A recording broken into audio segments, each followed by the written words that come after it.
Guys, আজ আমি আপনাদের এমন একটি অ্যাপসের সন্ধান দেবো, যে অ্যাপস আপনারা কিন্তু 18+ কন্টেন্ট দেখতে পাবেন খুব সহজেই। তো অনেকে কিন্তু 18+ কন্টেন্ট দেখতে চায় কিন্তু পারে না, কারণ তাদের উপযুক্ত অ্যাপস নেই। তো আমি আবার সেই অ্যাপসটি দেবো। তো অ্যাপসটির নাম কি, কেউ ডাউনলোড করবে দেখে দিচ্ছি বেশি বকবক না করে। তো গাইস, অনেকেই 18+ কন্টেন্ট দেখতে চায় কিন্তু পারে না। তো আমি অ্যাপসের লিঙ্ক কমেন্ট বক্সে দিয়ে দেবো। তো আমি মুভি বক্স অ্যাপটা ওপেন করলাম।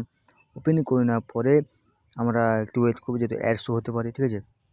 তো দেখুন এই আমি অ্যাডটাকে স্কিপ করে দেবো। অ্যাডটা স্কিপ করে আমি সার্চ আইকন পাবো। এখানে আপনার সব থেকে বড় কথা, এখানে আপনি সব রকম মুভি দেখতে পাবেন, যে নতুন মুভি।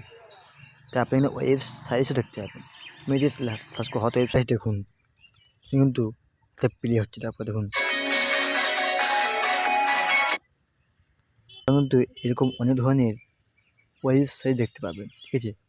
তো গাইস, অ্যাপসটির লিঙ্ক কোনো বক্সে যাও, ডাউনলোড করো। আমাদের এই ভিডিও দিয়ে পাওয়া লাইক করো, পারলে এই পেজে ফলো করে দাও। ধন্যবাদ।